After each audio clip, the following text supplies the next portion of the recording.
Hello students, this is Praveen और आज examiners mind series में एक ऐसा टॉपिक लेकर के आए हैं जो आईआईटी के लिए हॉट टॉपिक बना हुआ है, हॉट पॉकेट बना हुआ है। इससे बहुत सारे क्वेश्चंस डिजाइन किए जाते रहे हैं। प्रॉब्लम है कि एक नॉन कंडक्टिंग स्फेयर है और वो या तो यूनिफॉर्मली चार्ज्ड है या रेडियली सिमेट्रिक चार्ज्ड है और उसके कारण इनसाइड या आउटसाइड इलेक्ट्रिक फील्ड मांगता है ना।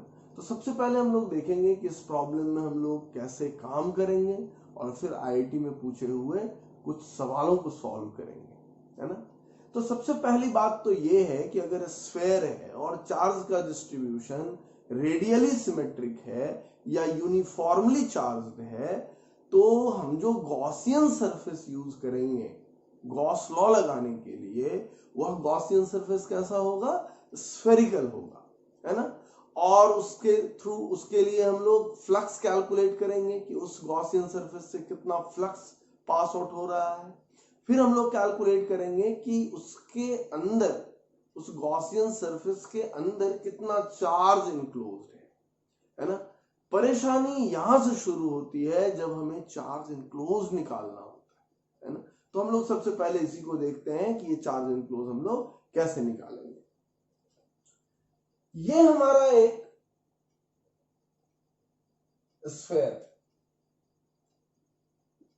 बिग आर रेडियस का स्फेयर है और इसमें जो चार्ज डेंसिटी है वो है रेडियली सिमेट्रिक, मतलब रेडियली वैरी कर रहा है ना।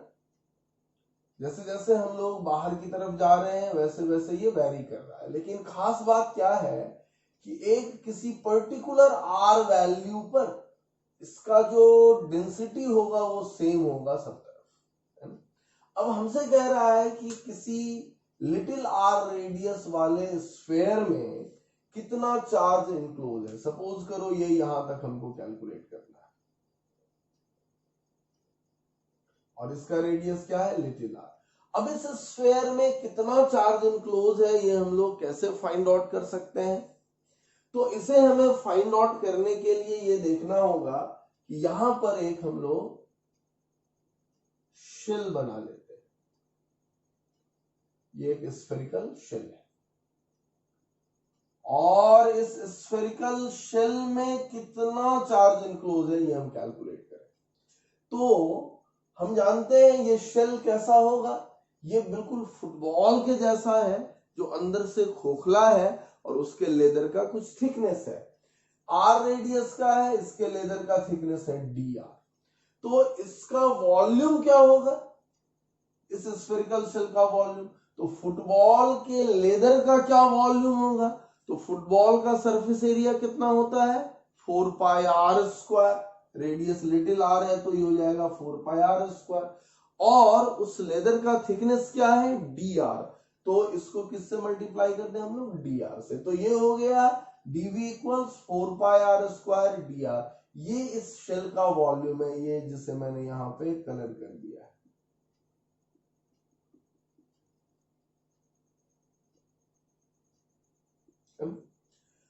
अब इसके अंदर कितना चार्ज इनक्लोज है ये हमें फाइंड आउट करना है। अब हम इसे कैसे फाइंड आउट कर सकते हैं? अब ये देखो, तो आर डिस्टेंस पर सब तरफ चार्ज की डेंसिटी क्या है? रो है और ये थिकनेस इतना कम है कि उस रीजन में ये चार्ज डेंसिटी वैरी नहीं कर रहा है, ऐसा हम बड़ी आसानी से मान सकते हैं। तो इस थिकनेस में चार्ज डेंसिटी यूनिफॉर्म है तो कितना चार्ज इनक्लोज हो जाएगा? तो d q will be density into volume. तो ये हो जाएगा 4 pi rho as a function of r into r square d r. तो जो टोटल चार्ज इसके अंदर इनक्लोज होगा वो कैसे निकलेगा? 4 पाई बाहर कर दिया इंटीग्रेशन से, rho as a function of r into r square d r. इसी का इंटीग्रल होगा 0 से लिटिल आर तक। तो ये हुआ इनसाइड चार्ज, यानी लिटिल आर रेडियस वाले स्फेयर का टोटल चार्ज। लेकिन अगर हमको इसका टोटल चार्ज चाहिए होगा तो वो कैसे निकलेगा? that will be 4 pi integral of rho as a function of r square dr। तो टोटल चार्ज इनक्लोज करने के लिए हमें यहां से यहां तक लेना होगा इंटीग्रेशन 0 से बिग आर, ये हो जाएगा टोटल चार्ज, है ना। तो इस तरह से हम लोग इस स्फीयर के अंदर किसी आर स्मॉल आर रेडियस वाले स्फीयर का टोटल चार्ज निकालना हो या इस स्फीयर का टोटल चार्ज निकालना हो, हम लोग इस तरीके से फाइंड आउट कर सकते हैं।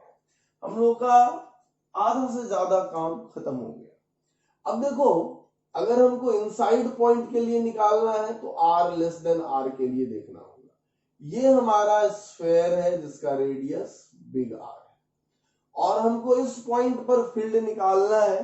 तुम्हें पता होगा कि जब हम लोग गॉस लॉ लगाते हैं, ये हमारा स्फेरिकल गॉसियन सरफेस हो गया, है ना, और इस गॉसियन सरफेस का जो रेडियस है ना, वह रेडियस लिटिल r है ना।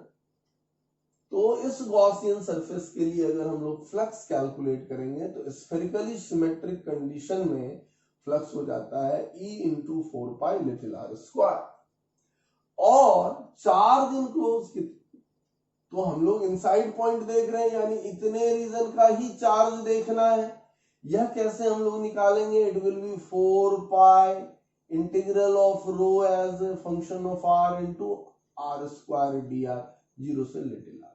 और अब अगर हम लोग गॉस लॉ अप्लाई करेंगे तो गॉस लॉ क्या कह रहा है कि flux equals charge enclose by epsilon not, और जब तुम इसको यहां सॉल्व करोगे तो इसको इक्वेट करोगे इसके साथ, तो 4 पाई कैंसिल हो जाएगा, तो E हो जाएगा 1 by epsilon naught into rho as a function of r square dr का इंटीग्रल 0 से little r divided by r square. ध्यान देना, ये हमको रिजल्ट। लेकिन यहीं पे अगर हमको निकालना होता for the r greater than r, ध्यान देना, यानी ऑट साइड पॉइंट के लिए, तब मुझे इस स्फीयर से, ये जो गॉसियन सरफेस है इसमें r लेस देन r है, तब हमें ये जो स्फीयर है ना, इस स्फीयर से बाहर देखना, यानी ये हमारा स्फीयर है, इसका रेडियस r है, और हमको इस पॉइंट पर इलेक्ट्रिक फील्ड चाहिए। तो हमारा जो गॉसियन सरफेस होगा वो कंसेंट्रिक स्फीयर होगा, है ना, ये सब तुम पहले से जानते हो। ये हमारा गॉसियन सरफेस है और इसका रेडियस क्या है? लिटिल r है। तो अब की बार अगर हम फ्लक्स निकालेंगे तो क्या होगा? E इंटू 4 पाई r स्क्वायर, है ना। अब देखो यहां पर ये चार्ज इनक्लोज कितना, तो इस गॉसियन सरफेस के लिए इस स्फीयर का सारा चार्ज इनक्लोज हो गया ना, तो ये क्या हो जाएगा? 4 pi rho as a function of r square dr 0 to big r, है ना, यानी टोटल चार्ज इनक्लोज है। और यहां पर फिर तुम गॉस लॉ अप्लाई करोगे, flux equals charge enclose by epsilon not, तो फिर देखो 4 पाई कैंसिल हो जाएगा और फील्ड आएगा 1 upon epsilon naught into rho as a function of r square dr का इंटीग्रल 0 से big R divided by little r square, है ना। ये रिजल्ट हमको मिला। सो इस रिजल्ट को हम लोग गौर से देखें और प्रॉब्लम बनाने के लिए इसी रिजल्ट का हमें इस्तेमाल करना होगा, है ना। तो इस रिजल्ट को मैं यहां लिखने की कोशिश करता हूं और उससे कुछ पॉइंट्स फाइंड आउट करने की कोशिश करता हूं। अभी देखो क्या पॉइंट्स हमको मिलेगा, अभी इसकी कोई जरूरत नहीं है हमें।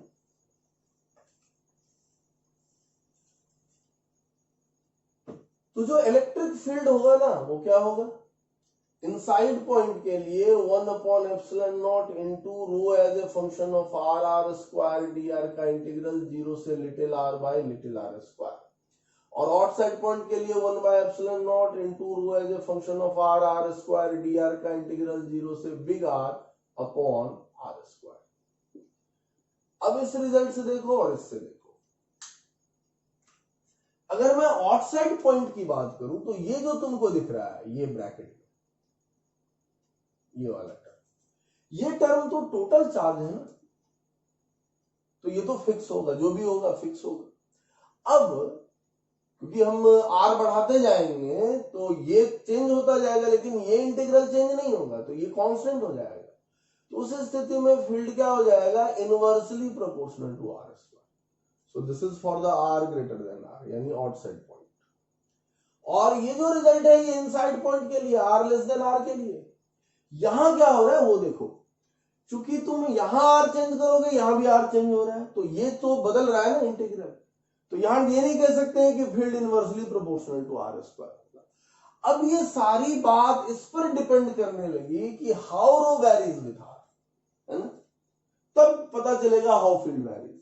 तो यहां अगर तुम इसका इंटीग्रल देखोगे तो तुम्हें बहुत आसानी से समझ में आ जाएगा कि अगर यहां पर रो प्रोपोर्शनल टू आर होता तो यहां आर इंटू आर स्क्वायर आता, तो ये आर क्यूब का इंटीग्रल यानी r to the power 4 divided by r का स्क्वायर आता, तो क्या बचता, आर का स्क्वायर रेस्ट रहता, यानी field proportional to r square हो जाता। तो कहता है कि रो अगर प्रोपोर्शनल हो r to the power n के, तो इसके करस्पॉन्डिंग यहां पर फील्ड क्या हो जाएगा, proportional to r to the power n plus 1 के। ये बहुत इंपॉर्टेंट कंक्लूजन है और ये हमको याद रखना चाहिए, है ना, कि इनसाइड पॉइंट के लिए रो अगर proportional to r to the power n है तो field proportional to r to the power n plus 1 हो जाएगा। तुम इसको यहां पर बड़े आसानी से देख सकते हो। अगर ये ऐसा है तो मैं इस इंटीग्रल को क्या लिखूंगा, ध्यान देना, ये पूरा हो जाएगा आर टू द पावर, यहां तो एन है और यहां पर 2 है, तो एन प्लस 2 डी आर हो गया इंटीग्रल, बाय आर स्क्वायर हो जाएगा। तो ये हो जाएगा r to the power n plus 3, बाकी तो कांस्टेंट है, हमें उसमें अभी नहीं जाना, ये प्रोपोर्शनल में कह रहा है ना। और ये हो जाएगा आर टू द पावर 2, तो r to the power n plus 3 divided by r to the power 2, ये हो जाएगा r to the power 1 n plus 2, है ना। So in this way we get, sorry n plus 3 है ना, तो 2 power कम होगा तो n plus 1। So it will be proportional to r to the power n plus 1। तो यही चीज मैंने यहां समझाने की कोशिश की। अब देखो, इतने रिजल्ट के सहारे हम लोग कुछ प्रॉब्लम्स जो आईआईटी में प्रीवियस ईयर्स में पूछा है उसको सॉल्व करने की कोशिश करते हैं। मैं कुछ क्वेश्चंस यहां पर ले रहा हूं। शुरुआत हम लोग एक बहुत ही सिंपल क्वेश्चन से करेंगे जो 2012 में पूछा है आईआईटी में मेंस में।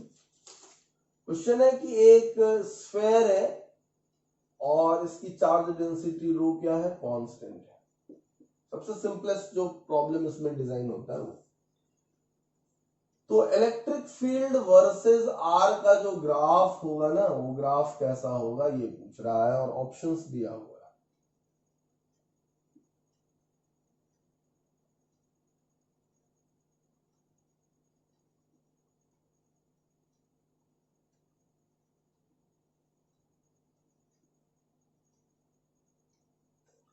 ये दिया हुआ है, ये इलेक्ट्रिक फील्ड, ये रेडियल डिस्टेंस।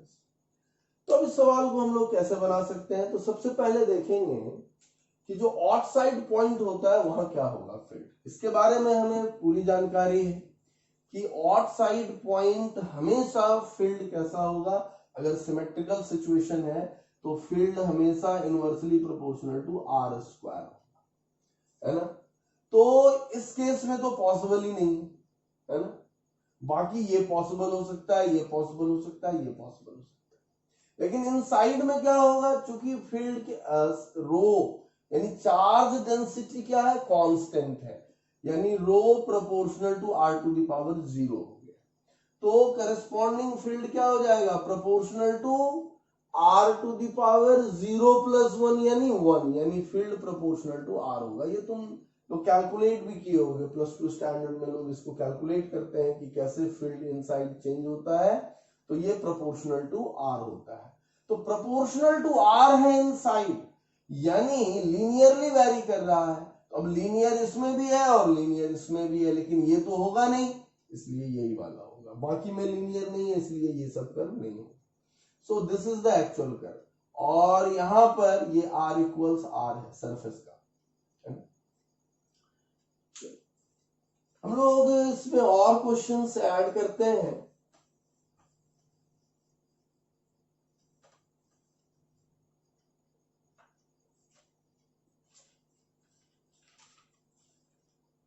दूसरा प्रॉब्लम है, कहता है कि हमारे पास एक स्फीयर है जिसका टोटल चार्ज दिया हुआ है Q है,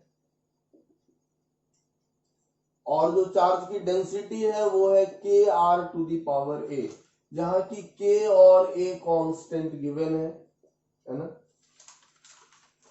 और R इसका रेडियल डिस्टेंस है और बिग R इसका रेडियस है। कह रहा है कि अगर electric field eight R/2 is 1/8 times of electric field at R, then find value of A।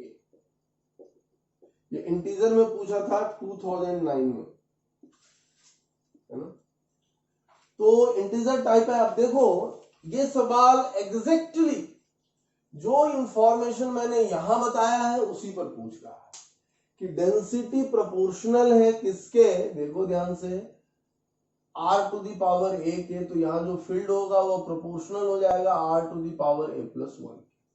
तो मैं यहां कहूंगा कि field at R/2 divided by field at R, ये हो जाएगा R/2/R⁴ कितना, A+1, और ये हमें दिया हुआ है 1/8 है, और ये यहां आ गया 1/2 का पावर A+1, और यहां मैं 1/8 को क्या कह सकता हूं, 1/2 का पावर 3 कह सकता हूं, है नहीं। अब देखो यहां पर ये तो बस A+1 हो जाएगा 3, तो A कितना हो जाएगा 3 - 2 यानी 3 - 1 यानी 2, सो A विल बी 2। ये तो बहुत ही आसान था। अगर हमने ये ऑब्जर्वेशंस कर रखा है तो ये बहुत आसान, वरना फिर हमें टाइम लग जाएगा इसको सॉल्व करने में, है ना। चलो हम लोग नेक्स्ट प्रॉब्लम कंसीडर करते हैं।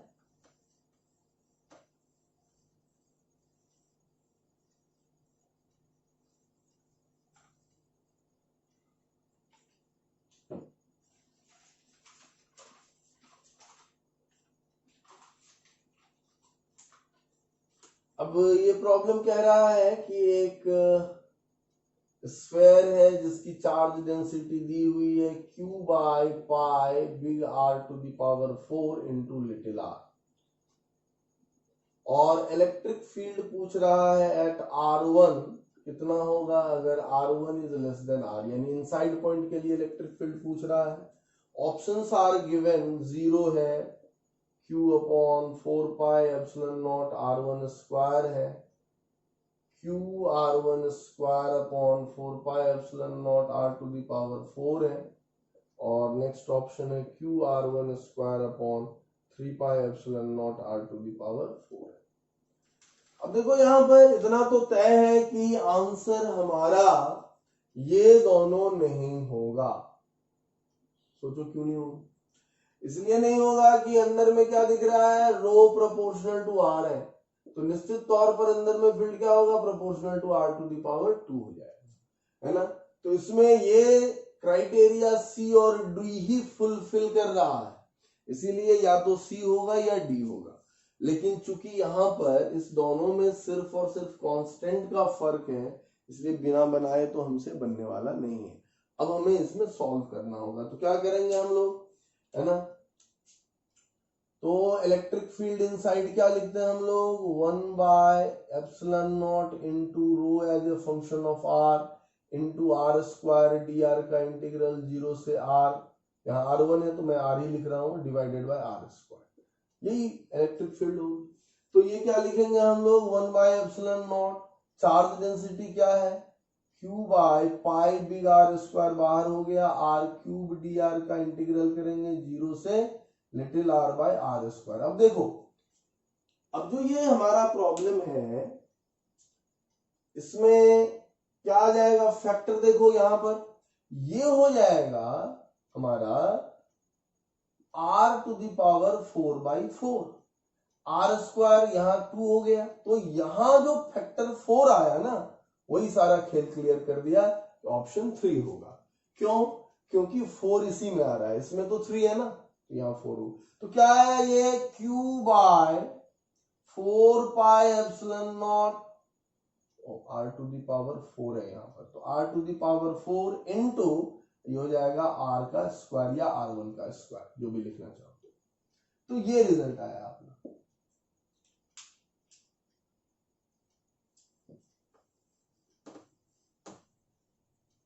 अब देखो हम लोग एक और सवाल इसमें लें।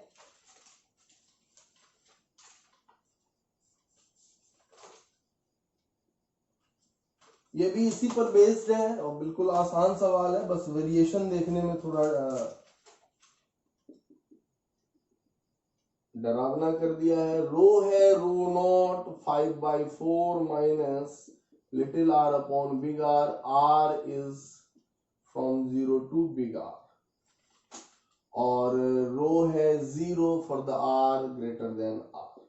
मतलब यही सवाल हो गया कि ये एक स्फेयर है और इसमें चार्ज डेंसिटी वेरी कर रहा है सेंटर टू रेडियस। कैसे वेरी कर रहा है? इस तरीके से वेरी कर रहा है, और इसके बाद r के बाद कोई चार्ज डेंसिटी नहीं है। तो कहता है कि electric field r less than r पर कितना होगा। ऑप्शंस दिया हुआ है rho not little r by 3 epsilon not 5/4 minus little r by big R, 4 pi rho not by 3 epsilon not into r common 5/3 minus little r by r। Next है rho not little r by 4 epsilon not 5/3 minus little r by big R, and 4 rho naught little r by 3 epsilon naught 5/4 minus little r by big R। अब अगर इस problem में हम लोग इसके options को गौर से देखें तो तुम्हें दिखेगा कि जो फॉर्मेट है चारों ऑप्शन का वो बिल्कुल एक जैसा है। डिफरेंस है कांस्टेंट जो इन्वॉल्व है उसमें, क्योंकि यहां पर भी r सब में r कॉमन है जो वेरिएबल है, यहां पर भी r बाय r है। सो डिफरेंस कहां है? डिफरेंस है यहाँ कांस्टेंट्स में। यहाँ 3 है, यहाँ 4 है, यहाँ 3 है, इसमें 4 ऊपर है। ये 5/4 है, यहाँ 5/4 है, यहाँ 5/3 5/3। तो कहने का ये मतलब कि ऑप्शंस सारे एक ही फॉर्मेट के हैं। सो हम लोग बिना बनाए इसको नहीं सॉल्व कर सकेंगे। तो चलो, तो इसे कैसे हम लोग सॉल्व करें, क्योंकि वही कांस्टेंट्स जो डिफर कर रहा है ना उसी में सारा खेल है। तो वो हम लोग बड़े आसानी से फाइंड आउट कर सकते हैं। कैसे? तो चूंकि हमें इनसाइड पॉइंट निकालना है तो असल चीज हमें क्या निकालना है? इंटीग्रल। जो इंटीग्रल आएगा rho as a function of r square d r का इंटीग्रल 0 से little r by r square, यहाँ एप्सिलॉन नॉट, यही हमको फाइंड आउट करना है।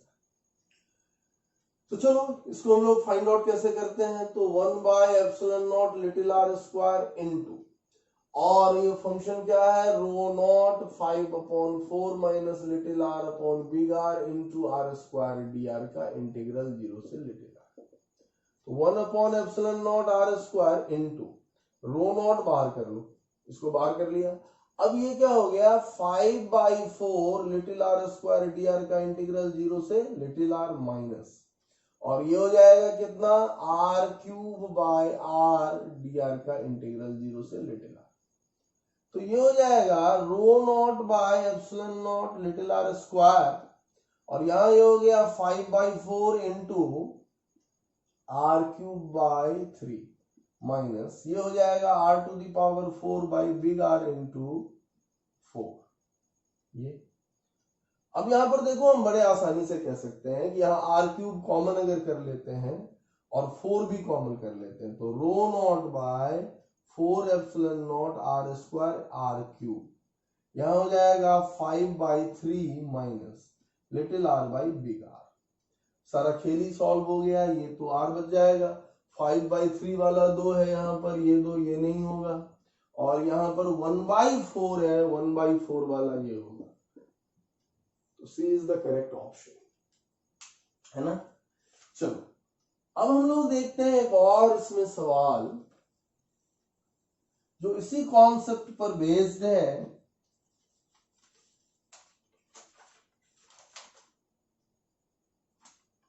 और बहुत खूबसूरत सवाल है। प्रॉब्लम है ये 2016 में पूछा था। मैं बहुत जगह ईयर नहीं दिया हूं, तो तुम जाकर के चेक कर सकते हो क्वेश्चन बैंक में। उसका ये क्वेश्चन है कि ये एक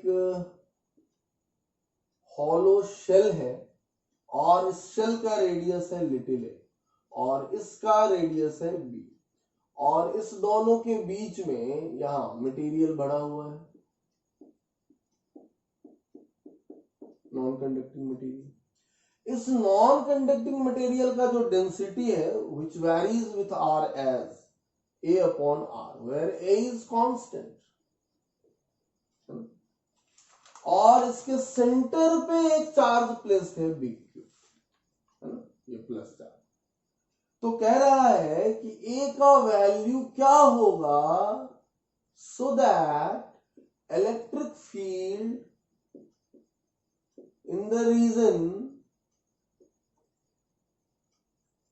region between spheres constant। यानी इस ए वाला शेल और इस बी वाले शेल के बीच में इस रीजन में इलेक्ट्रिक फील्ड क्या होना चाहिए, कांस्टेंट होना चाहिए, ये कह रहा है। अब ए का वैल्यू क्या हो इसके बारे में ऑप्शंस दिया हुआ है। पहला ऑप्शन दिया हुआ है 2q by pi a square minus b square. दूसरा ऑप्शन दिया है 2q by pi a square. C option दिया है q by 2 pi a square, और डी ऑप्शन दिया है q by 2 pi b square minus a square. So how can we solve? तरीका अभी भी हमारा वही होगा, लेकिन ध्यान दो इस बार एक चार्ज और इनक्लोज है ना, तो इसको भी केयर करना है ना। देखो हम लोग बड़े आसानी से इसे बना लेंगे। हम लोग यहां पर आगे इस दोनों के बीच में कहीं पर भी ये और ये हमने ले लिया अपना गॉसियन सरफेस, है ना। तो अब हमें इस गॉसियन सरफेस से फ्लक्स देखना है, तो फ्लक्स तो वही आएगा a into 4 pi r square and that is equal to 1 by epsilon not into charge enclose. अब चार्ज इनक्लोज में क्या है कि एक तो ये सेंटर का चार्ज है प्लस, और ये जो जिसे मैंने ब्लैक कलर से दिखाया है इस रीजन का इनक्लोज चार्ज भी तो हमें लेना है। तो इस रीजन में चार्ज इनक्लोज कैसे लिखेंगे, तो 4 pi rho as a function of r square d r का इंटीग्रल कहां से कहां तक, तो लिटिल ए से लेकर के आर तक, है ना, ये लिटिल आर है, तो लिटिल ए से लिटिल आर तक ये हो गया। अब यहां से अगर हम लोग सॉल्व कर लें तो देखो क्या आएगा। इसको मैं अभी ऐसे ही रहने देता हूं, 1 by epsilon naught q plus 4 pi rho as a function of r क्या है, ए बाय लिटिल आर, तो ए कांस्टेंट है बाहर आ जाएगा, और डिवाइडेड बाय लिटिल आर तो एक आर कैंसिल हो जाएगा, तो क्या बचेगा यहाँ पर आर डी आर का इंटीग्रल, और आर डी आर का इंटीग्रल हो गया आर स्क्वायर बाई 2 लिटिल ए से लिटिल आर। तो ये हो गया हमारा 1 by epsilon naught q plus, और ये 2 से हो गया 2 पाई ए, 2 पाई ए, या मैं 4 पाई इधर भी हुआ तो रहने देता हूं मैं, 4 पाई ए बाई 2 कर दिया मैंने, और यहां ये हो गया r square minus a square. ध्यान देना। अब देखो हमने इसका कैलकुलेशन कर लिया, सिंप्लीफिकेशन कर दिया, तो क्या होगा ये, यहां पर E इक्वल्स हो जाएगा, है ना, 1 अपॉन एप्सिलॉन नॉट बाहर Q by 4 pi r square plus 4 pi cancel हो जाएगा, तो A by 2 little r square, 4 pi cancel हो गया, आर स्क्वायर डिनोमिनेटर में, तो A बाय 2 आर स्क्वायर, और यहां हो गया r square minus a square. अभी देखो ये हो गया 1 by epsilon naught q by 4 pi r square plus, अब यहां देखो ये हो जाएगा a by 2 r square cancel, और यह minus a little a square by 2 little r square. अब यहां देखो ये हो गया 1 by epsilon naught a by 2 plus 1 by r square, याद ध्यान दो 1 बाय आर स्क्वायर, ये कॉमन कर लिया, q by 4 pi minus a a square by 2। और ये इलेक्ट्रिक फील्ड, ये इलेक्ट्रिक फील्ड इस दोनों स्फेयर्स के बीच का है और इसके बारे में कह रहा है कि ये कांस्टेंट होना चाहिए। लेकिन इस रिजल्ट को तुम देखोगे तो ये तो फंक्शन आ रहा है आर का, तो आर से इंडिपेंडेंट कैसे हो सकता है? यह फील्ड कांस्टेंट एक ही स्थिति में हो सकता है कि ये वाला जो टर्म हो ना, ये जीरो, ये टर्म कितना हो जाए? जीरो हो जाए। अगर ये टर्म जीरो हो गया तो ये पूरा जीरो हो जाएगा, तो ये कांस्टेंट हो जाएगा। और यहां पर इस ई का वैल्यू क्या हो जाएगा? a बाई 2 एप्सिलॉन नॉट हो जाएगा।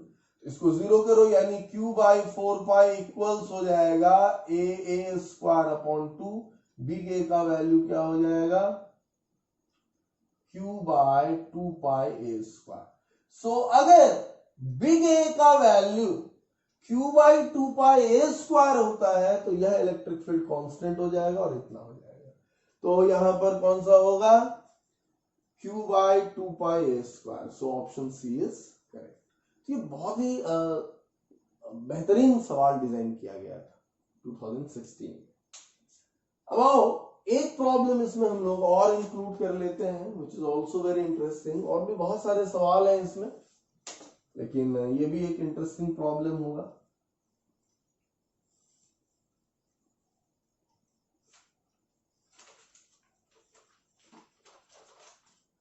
ये पैसेज कॉम्प्रिहेंशन में आया था 2008 में।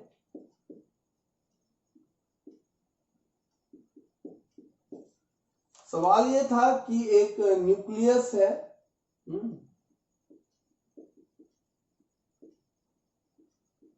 और इस न्यूक्लियस का टोटल चार्ज है Ze। जानते ही होंगे, Z है हमारा एटॉमिक नंबर, है ना। अब कह रहा है कि इसके अंदर जो चार्ज डेंसिटी है ना, वो ऐसे वेरी कर रहा है, रो।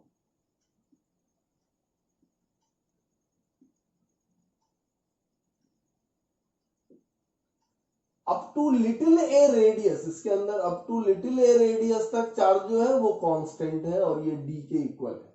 और उसके बाद ये लीनियरली डिक्रीज कर रहा है, कहां तक? अप टू रेडियस आर तक। ये यानी इस स्फेयर के दो हिस्से हो गए। एक तो ये इनर सर्कल इनर स्फेयर वाला हिस्सा हो गया जिसका रेडियस क्या है? लिटिल है।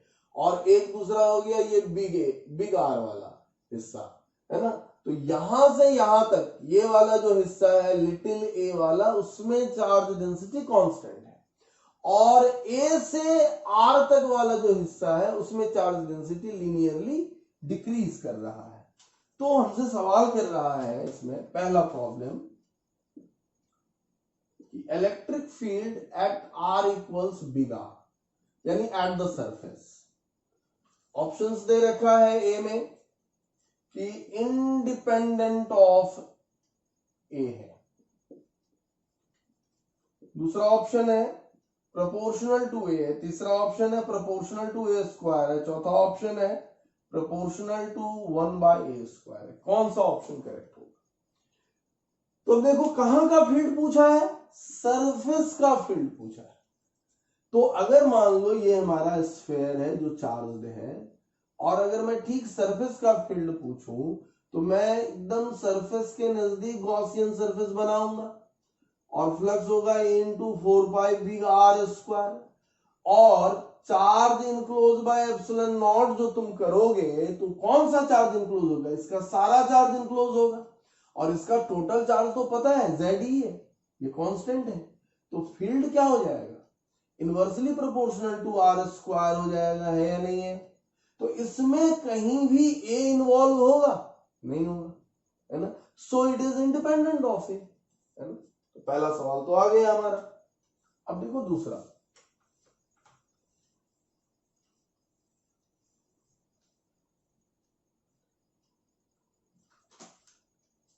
दूसरा सवाल कह रहा है कि for a equals 0 the value of d. Option दे रखा है 3Z upon 4 pi r cube, 3Z upon pi r cube, 4Z upon 3 pi r cube, ZE upon 3 pi r cube. अब देखो इस सवाल में क्या कह रहा है कि कह रहा है यहां पर कि तुम a को 0 कर लो। अगर a होगा ही नहीं तब तो हमारा ग्राफ बहुत सिंपल हो गया। यहां पर a अगर नहीं हो तो ये हो गया, ये r, और यहां डेंसिटी क्या है d, है ना। ये पार्ट खत्म हो गया, तो यहीं से हमारा ग्राफ एक्सटेंड हो गया। अब यहां पर चार्ज डेंसिटी कैसे वैरी कर रहा होगा ये डिसाइड कर ले, क्योंकि टोटल चार्ज अपने को पता है। टोटल चार्ज अभी भी जेड ही होगा, ए को 0 कर दे या ना करे, total charge is still Z. तो अगर मैं इसको फाइंड आउट कर लूं कि टोटल चार्ज इंटीग्रेशन के थ्रू, तो हमें डी का वैल्यू मिल जाएगा, क्योंकि डी का वैल्यू तो शिफ्ट कर जाएगा, क्योंकि इतने हिस्से का चार्ज भी तो अब हमें इसी रीजन में एड अप करना होगा। तो चलो अब देखते हैं हम कैसे निकलेगा यहां पर। तो ये हमारा लिटिल आर है, और इस लिटिल आर पर चार्ज की जो डेंसिटी है वो रो है, यानी ये लेंथ रो हो गया, और यहां से यहां तक का लेंथ कितना हो गया, ये लेंथ, ये हो गया big R minus little r, है ना।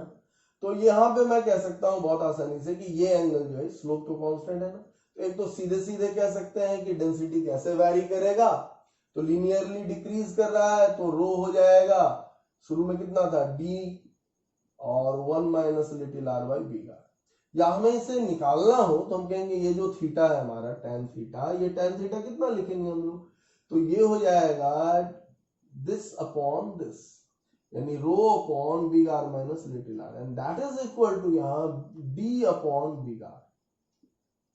तो यहां से रो हो जाएगा D upon big R into big R minus little r, ये हो जाएगा डी इंटू, और यहां इसको शिफ्ट कर दो तो 1 minus little r by big R. तो ये हमारा चार्ज डेंसिटी हो गया, और हमें कैलकुलेट करना है टोटल चार्ज। तो टोटल चार्ज जो तुम इवेलुएट करोगे, तुम क्या लिखोगे, 4 पाई बाहर इंटीग्रल ऑफ रो, यानी D into 1 minus little r by big R into r square d r, 0 से लेकर के बिग आर तक, है ना।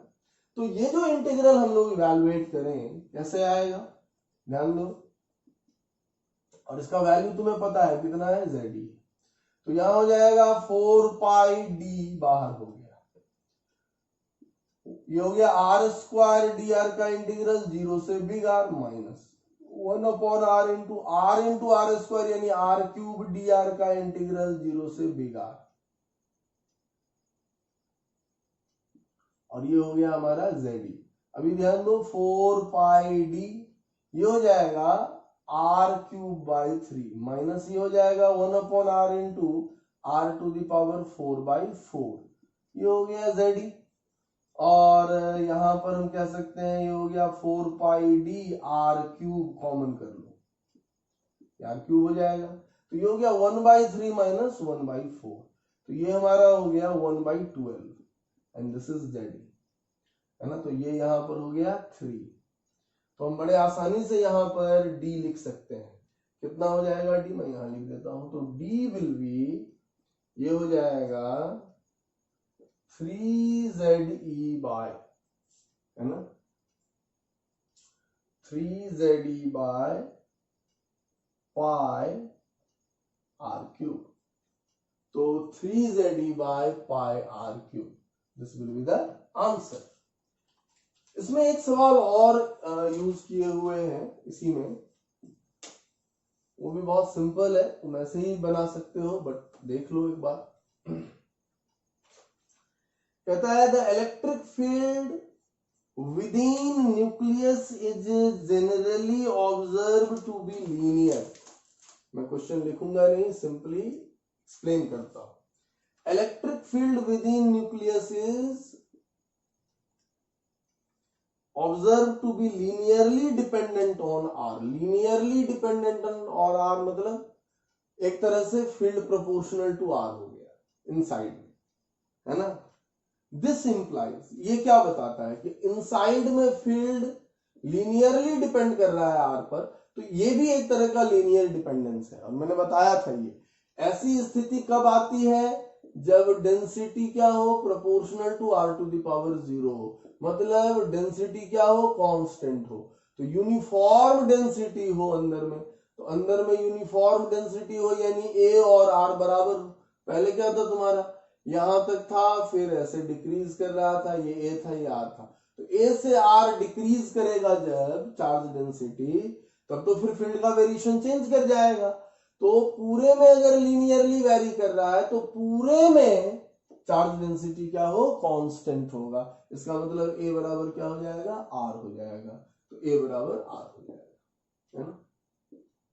तो इसका चार ऑप्शन था, पहला में a बराबर 0, दूसरा में a बराबर r, तीसरा में a बराबर r बाई 2 और फोर्थ में था a इक्वल्स 2r बाई 3। तो a इक्वल्स r वाला ऑप्शन है ना। तो इस तरह हम लोगों ने देखा कि इस टॉपिक से बहुत सारे क्वेश्चंस पूछते आ रहे हैं, और भी बहुत सारा क्वेश्चंस किया है। मैंने उसमें से कुछ क्वेश्चंस सिलेक्ट किया, और इन सारे सवालों में जो बेसिक बात थी वो उतनी ही थी कि तुम इनसाइड में चार्ज कैसे निकालते हो, इनक्लोज चार्ज, और जब आउटसाइड होता है तो टोटल चार्ज इनक्लोज चाहिए, वो कितना, total charge of the sphere कितना होता है ना। चलो आज हम लोग यहीं तक रखते हैं। अगले एपिसोड में फिर कोई ऐसा ही टॉपिक हम लोग चुन करके लाएंगे जिससे बहुत बार सवाल किया जा चुका है, फ्रिक्वेंटली आस्क्ड टॉपिक होगा वो, है ना। Thank you for watching.